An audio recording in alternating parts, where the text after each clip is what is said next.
नमस्कार, स्वागत आहे सगळ्यांचं नवीन एका व्हिडिओमध्ये। तर आमच्या इथे ग्रामदेवतांची त्रैवार्षिक जत्रा आयोजित करण्यात आलेली होती। दर 3 वर्षांनी येणाऱ्या या जत्रेसाठी संपूर्ण चाकरमानी पुणे आणि मुंबईतून आलेले होते। तुम्ही बघू शकता किती मोठा जनसागर जमा झालेला आहे। आणि तत्पूर्वी जत्रेच्या आधी आमच्याकडे वडे मटणाचं जेवण असतं, तर ही सगळी तयारी आहे। तर तुम्ही बघू शकता इथे वडे थापून तळण्याचं काम चालू आहे।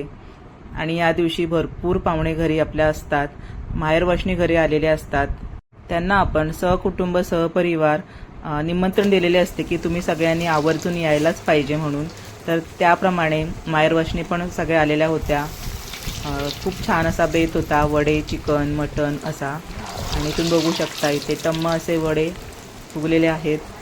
आणि कोकणामध्ये वडे आणि मटणाशिवाय जत्रा होणे शक्यच नाही। कुठलाही छोटा मोठा प्रोग्राम असला की वडे आणि चिकन हे ठरलेलं आहे कोकणामध्ये।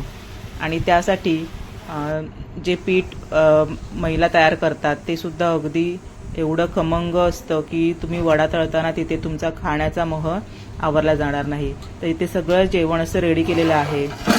इथे तुम्ही बघू शकता भात आहे, चिकन सुद्धा तयार आहे। अशी टोपं सगळी मोठी मोठी प्रमाणात आपल्याला इथे पाहायला मिळत असतील। आणि इथे गरमागरम असे वडे तळायचं काम चालू आहे बघा। तर ही त्रैवार्षिक जत्रा 10 मे 2026 रोजी पार पडली।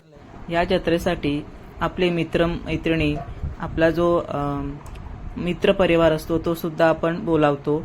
त्याप्रमाणे आपले सगळे मित्र मैत्रिणी तसंच आपले घरातील सगळी मंडळीची शहरी भागामध्ये कामानिमित्त गेलेली आहे ती सुद्धा येतात। असं सगळं जेवण चालू आहे बघा। सगळी तयारी झालेली आहे जेवणाची। कांदा लिंबू पासून सगळं कटिंग करून झालेलं होतं। लवकरच जेवणाचा बेत केलेला होता कारण आमची जत्रा असते संध्याकाळी। तर तुम्ही बघू शकता इथे मुलं आमची जी घरातली जमा झालेली आहेत ती थोडासा टाइमपास म्हणून इथे खेळत आहेत, एकत्र येतात। त्या निमित्ताने सगळी भावंड बघा खेळतायत छानपैकी आणि थोडीशी मजा घेत आहेत त्या दिवशीची।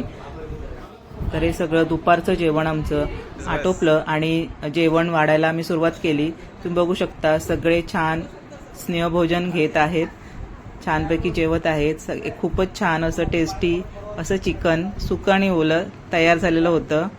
त्यासोबत वडे, भात असा सगळा बेत होता त्या दिवशीचा। आणि तुम्ही बघू शकता इथे आवर्जून प्रत्येकाला विचारलं जातंय तुम्हाला काय पाहिजे, तुम्हाला गरमागरम वडे आणू का किंवा चिकन वाढू का, असं एकदम प्रेमाने आपण सगळ्यांना वाढत आहोत बघा।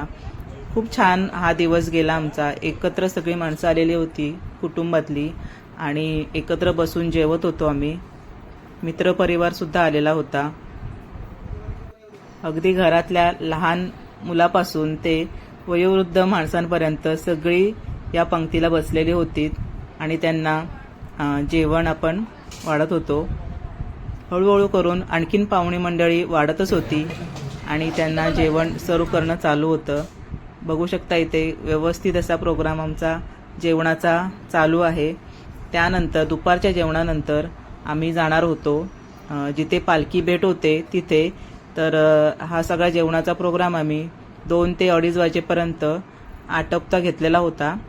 सगळी मंडळी जेवली आणि त्या दिवशी होता इंटरनॅशनल मदर्स डे। तर मुलांनी आम्हाला छोटंसं सरप्राईज दिलं होतं, केक आणला होता आणि सगळ्यांना आम्हाला छान असं सरप्राईज दिलं आहे बघा।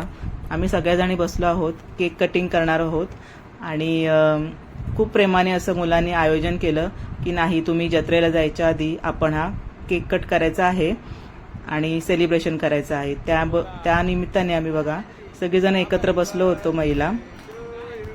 केक कटिंग झालं, सगळ्यांनी एकमेकांना केक भरवला आणि छान असं सेलिब्रेशन सुद्धा झालं। असे छोट्या मोठ्या गोष्टीतनं मुलं आम्हाला आनंद देत असतात। तर पटकन तयार होऊन आम्ही जत्रेसाठी गेलो। तुम्ही बघू शकता आम्ही सगळ्या घरातल्या सासूरवासणी माहेरवासणी सगळ्या एकत्र जमा झालो आहोत, गप्पा चालू आहेत। त्या निमित्ताने का होईना सगळी मंडळी एकत्र येत असतात आणि ते छोटासा पालखी येताना स्वागत जे करण्यासाठी मुलीसुद्धा होत्या शाळेतल्या आलेल्या आणि त्यांनी छान असं पालखीचं स्वागत सुद्धा केलं नृत्य करून। तर इथे पालखी आलेली आहे जिथे पालखी भेटते. इथे अड्रे गावातली पालखी आणि वेळे गावातील पालखी अशा 2 बहिणी एकत्र भेटतात आणि खूप छान असा जल्लोष होतो. पालखी भेट होत असताना सगळी मनोभावे प्रार्थना करत असतात देवाला की सगळ्यांना सुखी ठेव. सगळ्या मंडळींना विश्वास असतो की आपली ग्रामदेवता आपल्या पाठीशी उभी आहे. आपण कोणतंही महत्त्वाचं काम हाती घेतलं तर आपली ग्रामदेवता आपल्या पाठीशी उभी राहून ते व्यवस्थित पार पाडेल काम, याची आपल्याला मनोभावे खूप खात्री असते. तुम्ही बघू शकता दोघी बहिणी छानपैकी भेटल्या आहेत. अंगावर अक्षरशः शहारा येतो जेव्हा पालखी भेट होते.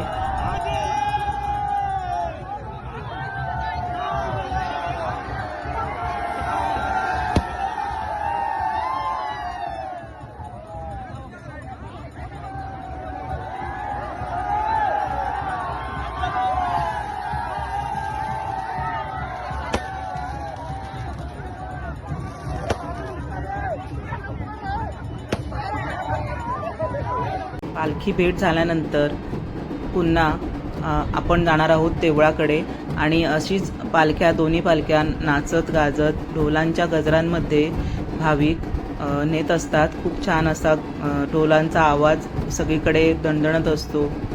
आता या दोन्ही पालख्या ग्रामदेवतेचं जे देऊळ आहे तिथे जाणार.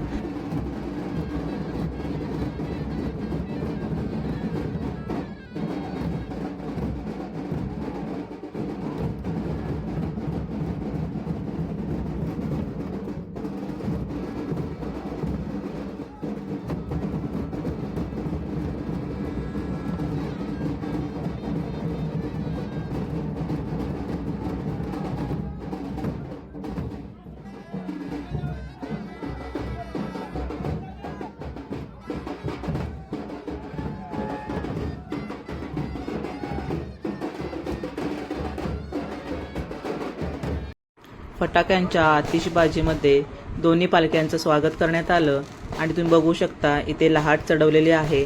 या लहाटेवरती आता साहसी खेळ चालू होतील. तुम्ही थोड्या वेळाने बघा. खूप छान वाटतंय बघताना. अगदी एवढ्याशा दोरीवरती मुलं चढचढ चढतात आणि एवढी त्यांच्यामध्ये ताकद येते देवाच्या कृपेने की ते सहजपणे व्यवस्थित चढतात. तिथे आशीर्वाद घेतात लाटेचा आणि पुन्हा खाली उतरतात. ग्रामदेवतेंच्या कुठल्याही कार्यक्रमामध्ये ढोल वाजवणं किंवा पालखी नाचवणं हे सगळं मनोभावे करत असतात आणि कुठे ना कुठे आपल्याला आपल्या ग्रामदेवतेचा आशीर्वाद या गोष्टीतनं मिळणार आहे याची पूर्ण खात्री असते. तर तुम्ही हा जत्रेचा प्रोग्राम एन्जॉय कराल ही मला खात्री आहे. थोडेसे का होईना काही मला शूट करता आलं तेवढं मी केलं आणि तुम्हाला इथे हे प्रेझेंट केलेलं आहे. तर तुम्हाला हा व्हिडिओ आवडला का हे मला नक्की कमेंट बॉक्समध्ये सांगणार आहात. तुम्ही बघू शकता इथे आमच्या घरातली मुलंसुद्धा इथे साहसी खेळ करत आहेत दोरीवरचा. खूप छान असं मनोभावे सगळ्यांनी हे प्रोग्राम छान असा पार पाडला आहे. सगळ्या मंडळींनी ग्रामस्थांनी खूप छान असं नियोजन केलेलं होतं आणि खूप छान प्रोग्राम झाला जत्रेचा. तुम्ही बघू शकता इथे. तुम्ही जर चॅनलवरती नवीन असाल तर सबस्क्राईब नक्की करा, लाईक करा व्हिडिओला आणि हा व्हिडिओ नक्की शेअर करा आपल्या मित्रमंडळींमध्ये. त्यामुळे आपल्या गावामध्ये जी जत्रा आपण आयोजित केलेली होती आणि ती किती छानरित्या पार पडली हे सुद्धा लक्षात येतंय. सगळ्यांना कळेल सुद्धा की कोकणाची जत्रा कशी असते. तर नक्की शेअर करा व्हिडिओ. सगळ्यांचे धन्यवाद.